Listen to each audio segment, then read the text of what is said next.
In 2019, Ester Baiget made a decision that would change the course of her career. After 25 years at Dow, where she'd built a senior global career, she chose to leave.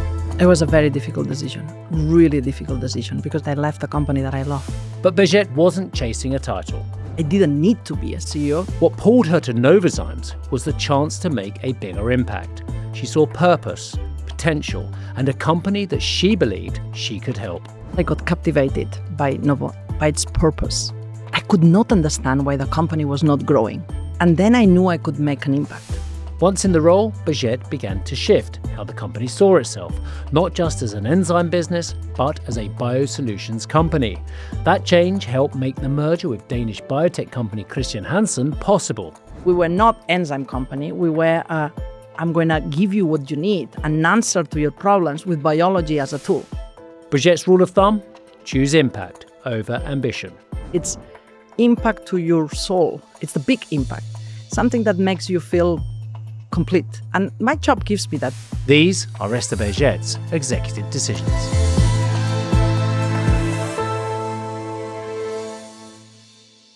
I have known you for several years as a great CEO, but I don't know much about you as a person. And I know it's not in your comfort zone to talk about yourself. You're amazingly eloquent talking about your company. But this is a great opportunity for me and our listeners and our viewers to learn a little bit more about the amazing leader that you are. Tell me a little bit about where you come from. I know that you're Spanish. I know that you went to university at Tarragona, but I don't know anything else about your upbringing. Thank you. Thank you, Steve, for this beautiful introduction. Tell me more about who you are and where you're coming from. I'm Spanish. I'm Catalan too. I'm both. I'm very Catalan. Actually, we speak Catalan at home. I'm from the Mediterranean. I was grown in front of the sea with the mountains behind. I'm from a family of 5. I have 4 siblings. I'm the oldest. I'm from a good family. Our parents raised us with the biggest gift that you can give to kids, which is, lots of love and laugh and fights, but with respect. Respect for the elderly, respect for the grandparents, respect for the society, respect for nature. We are not a very wealthy family. My parents were. We had everything we needed, but they always invested on us, on education. They put us on the best schools. We had access to English teachers, tutors, mentors, sports capabilities, ballet. And I think that that's something I'm very, maybe from everything, if we're going to talk about the areas that I'm proud, probably the one that I'm most proud, it's my family, my extended family. Still today, we are very best friends and fight and discuss. And it's a gift from my parents on the way that they raised us up. I don't want to jump forward decades to the present day, but I know already talking to your team how loved you are and what a caring leader you are. Does that dictate a lot of the decisions you make? When you are in any role, probably the most difficult thing, it is not making the decisions. Making decisions is very easy. You have the data, and the data tells you, points you on what is the right answer. What is the beauty here is not on making the decision. The beauty is on making the questions that you will have the relevant information to be able to make the best decision. Best decisions, they come also with what is going to drive value long term, and it's not at any price. And when you have the privilege to work like I do in a company that people is your most precious asset, because it's true, of course, we have amazing R&D capabilities and 10,000 patents and a global asset footprint and a great relationship with the customers. But what makes the difference is the human element. So it's naturally that when you're making decisions, you want to protect what is so unique and what is so strong. So those 11,000 employees are more important to you than the 10,000 patents, the 100,000 microbial strains. It's the employees that matter most to you. It's what's going to make a difference for the future too. And it's not only your 11,000 already employees. It is your capability to attract the very best talent in the world. That in a world of AI, in a world of democratization of technology, in a world of access and speed, people is what's going to make the difference. Yeah. It's that human touch, that capability to making the questions to the customer on what is important for you, the capability on connecting that on how can R&D translate that in a new molecule. That human element, it's only happening when you hire the best people and when you have an environment that people can thrive, that there is trust, that there is friction, that there is empowerment, that there is a future. There's two Esters I'm interviewing here. Oh. There's the one who is talking about her company, who finds it so easy to do so. Yes. And I see your eyes light up. I can literally see your eyes lighting up when you're talking about your company and your passion. And then there's the very considered, not quite so sure Esther, who's talking about herself as well. Why, given this amazing confidence that your family gave you and this loving, nurturing, safe environment, I keep coming back to that word, but that's what's coming across to me. You're so good. Why is that so uncomfortable for you, who's such an inspiring person with so much love around, and I'm sure you were allowed to make many, many mistakes as well? Oh, yeah. I make plenty of mistakes. We all make mistakes. And it's not the problem making mistakes. It's how big they are and how fast you turn. Mistakes is not a problem. But why do you find it so difficult to talk about yourself? To speak about myself, it's not difficult. It's just private. Yeah. It is not difficult at all. Sure. But I know so many CEOs who, look, you don't get to being CEO without being a very powerful personality. You can have so many different qualities. And this series has shown me the amazing different qualities that CEOs have. But many CEOs I know give a cultured version of, I did this, I did this, I did this. You haven't even done that. It's like, I know you went to university. I know you did 25 years at Dow Chemical. I know nothing else. It's magic. How did it happen? Yeah. Oh, maybe it's not so interesting, but it was fun for me, the journey.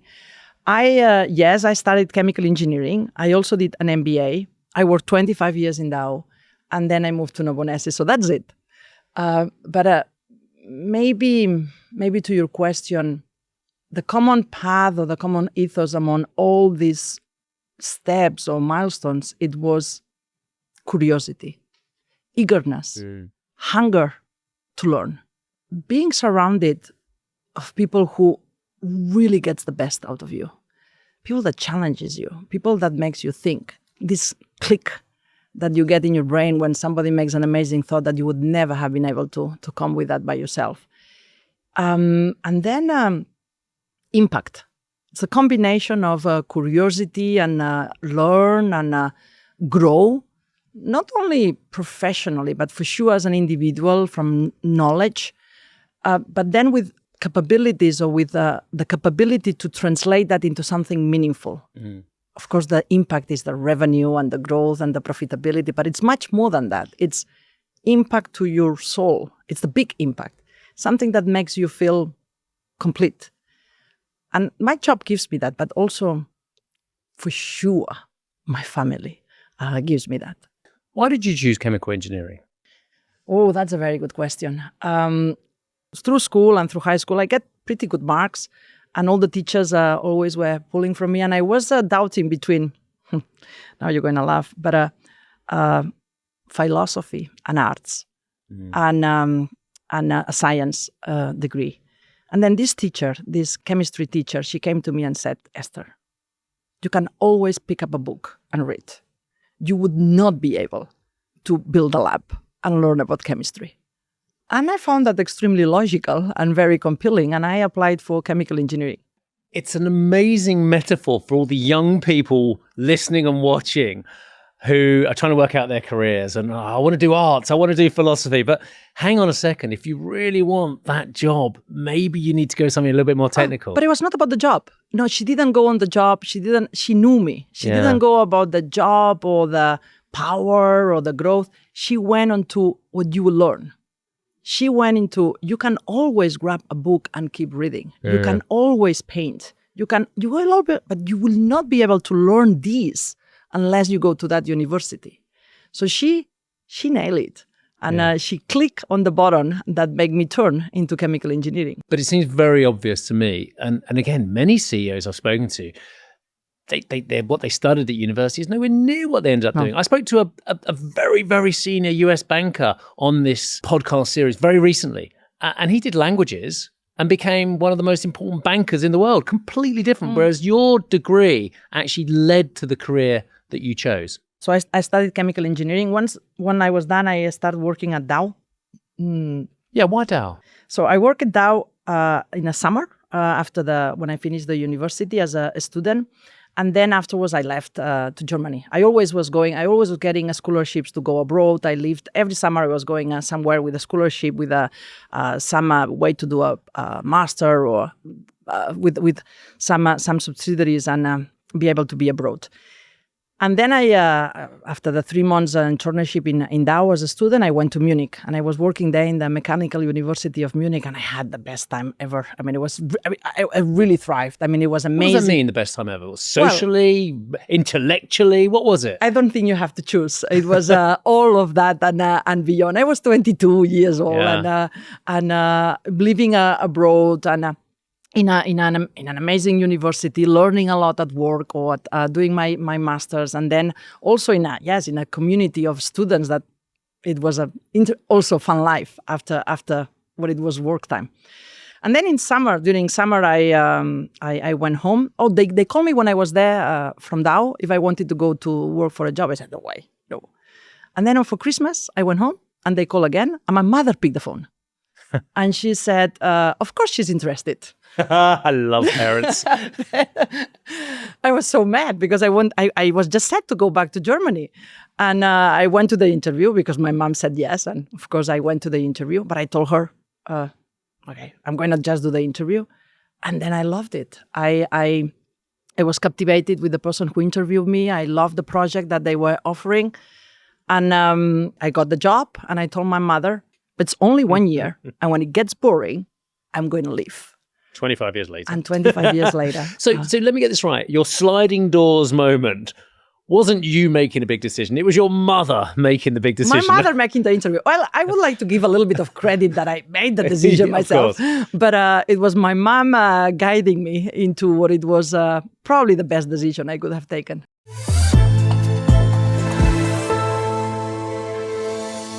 I don't want to pry into your personal life, even though this is about learning more about you. But do your family to this day still make important contributions to your key decisions in life?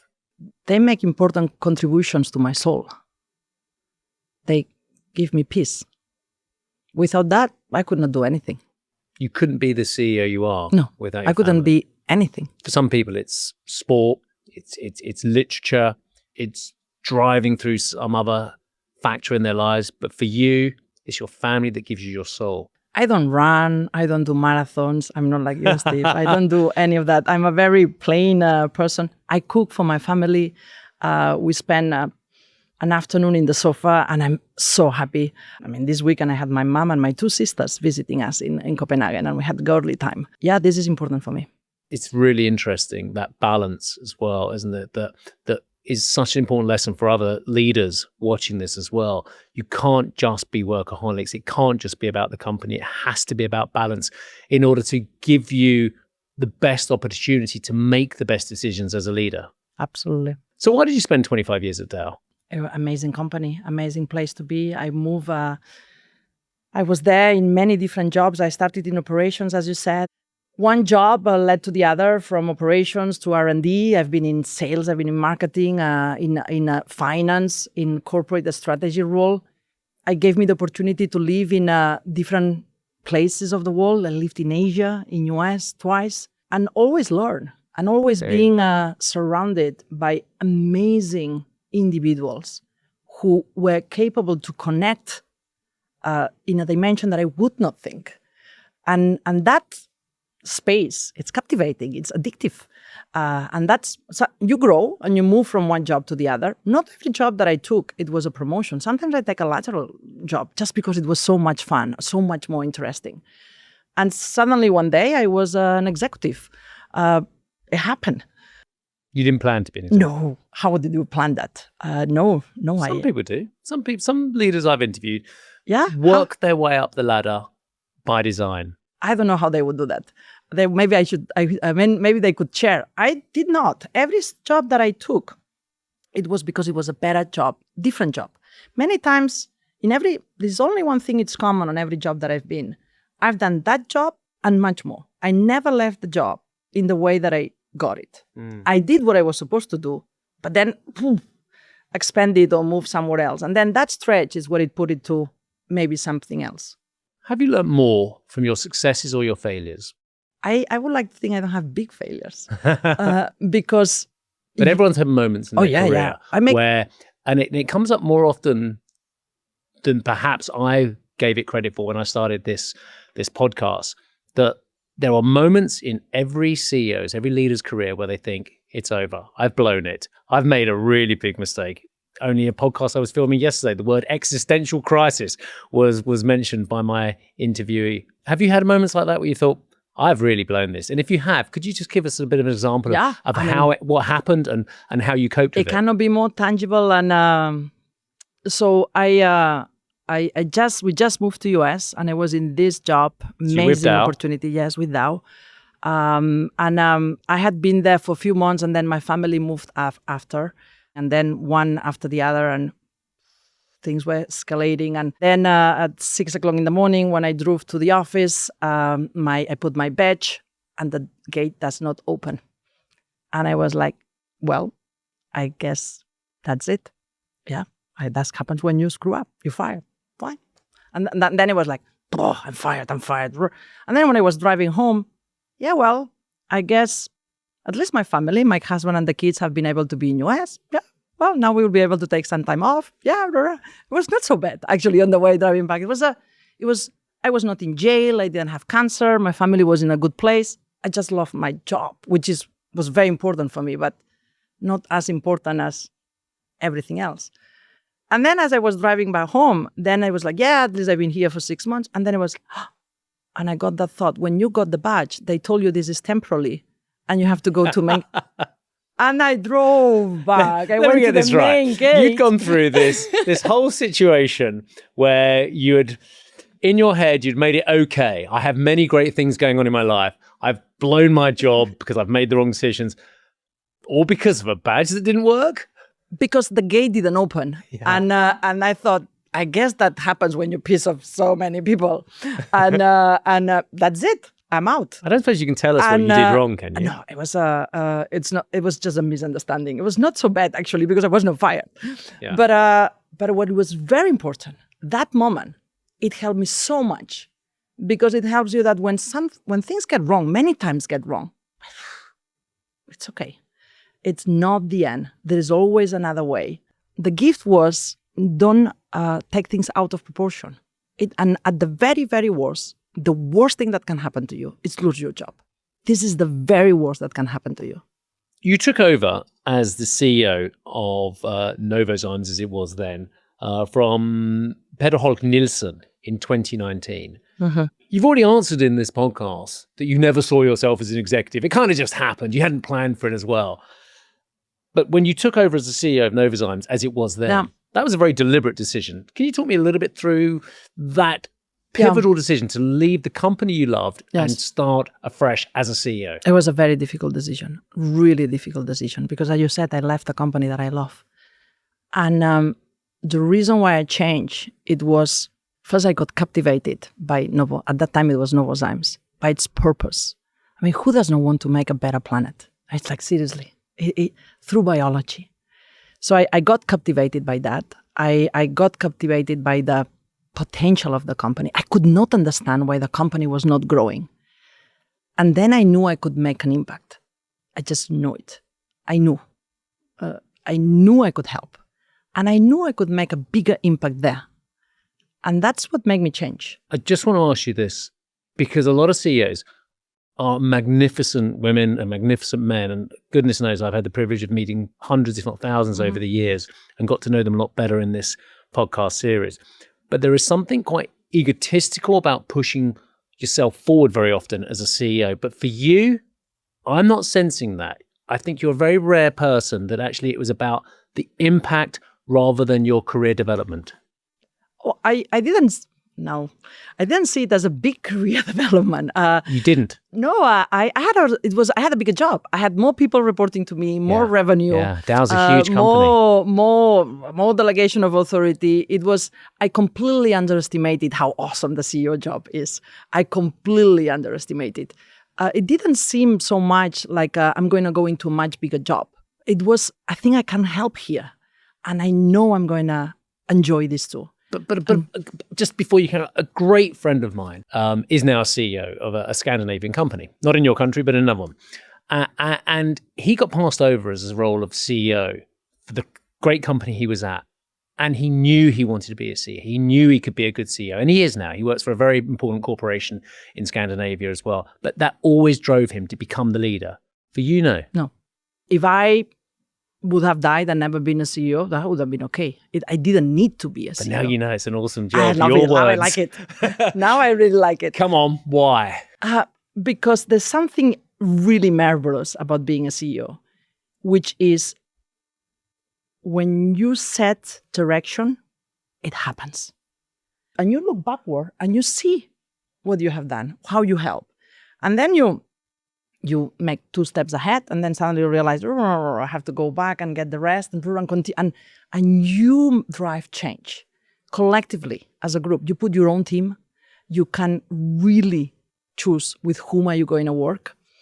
You have a different, that role of the CEO opens different doors. This was something, I am the same person as I was, but now just because you are the CEO, you get access to different doors. You get to do awkward interviews on executive decisions. That's one of the best ones, probably. But in terms of driving change and impact, you can knock to different doors and get a different level of reaction just because you have the CEO there.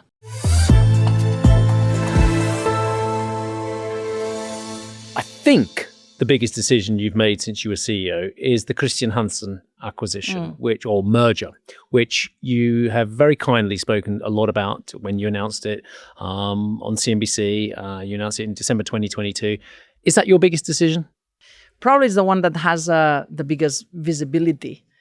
I would say the most important decision was much before that. Decisions, we talk about that decisions are not so difficult to make. It's what work you need to do to make that decision. And when we start asking our customers, how can I help you? Not which enzyme do you want? Yeah. That opened a tremendous door of possibilities. And unlock value as well. Unlock value, open possibility. And that's what made the combination possible. Because suddenly we were not enzyme company. We were, I'm going to give you what you need, an answer to your problems with biology as a tool. And that just made it obvious that Christian Hansen and Novozymes had to be together to be a stronger partner. Did you get a thrill from the deal? Did you get adrenaline when you do something like this, when you make those big decisions? It's painful. It's painful. It's Why a lot painful? of work. It's a lot of thrill for the drill. It's a tortuous path going from the deal, negotiation. Negotiation is okay. From signature to closure, it's long. Stressful? Long. It's not stressful. It's not stress. It's just long. You wish you would be there. All your organization is wondering, but not only your organization, the other organization is wondering, and so many things you can do together. It's a time that it drains. But then what we did very nicely and very effectively is we spent so much energy speaking about where we were going, making that journey, if not pleasant, at least worthwhile. You are a great advocate for net zero. You're a great advocate for climate, for the planet, for humanity. You're, I think, a member of the UNGC. You are on the science-based initiatives. You are a senior figure in the World Economic Forum as well. Does all of that distract? Why would it distract? Because you're a CEO and that's your main job. Yeah, but that job. makes you a better CEO. Why would it distract? That's an interesting question. Well, let me rephrase this. When I look at Elon Musk, I see he's got about 6 different jobs. I can't see how he can concentrate on the task of one job or another job or another job. And when I look at board members, I see the same names in UK corporate scene turning up on board after board after board. Good. I'm the chairman of this, chairman of that as well. And I look at myself and I have one job and I find that pretty tricky. I don't know how you manage so many different kind of hats and different roles. It's only one hat. and it's only one person too. And we are an amazing company, but we're very small still. We are 11,000 people, 25 billion market cap. It's a small company relative to the enormous of the sea. You have to be out. You have to be out and bring that voice. And it's the power of collaboration too. It's the power of communication. It's the power of driving advocacy. I was at COP21 at Le Bourget. I was at COP26. I've been at COPs in Dubai as well. And there was such a feeling of zeitgeist that things were going to change and they were never going to go back. Now, 2026, US corporate America doesn't even dare put ESG on its annual report. It doesn't look at climate initiative so much. The political winds have changed so much.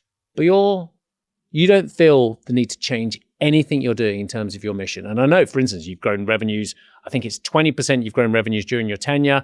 At the same time, you've cut your scope 1 and 2 by 60%, I think, as well. Now it's 30 and 67. Okay, latest data.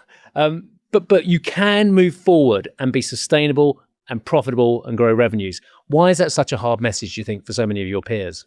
I believe that is the only way to drive long-term sustainable growth, to do it in respect with your planet, in respect of the society that you're part of. It's the only way long-term. You can take little tiny corners if you want, but long-term, this is the way to win.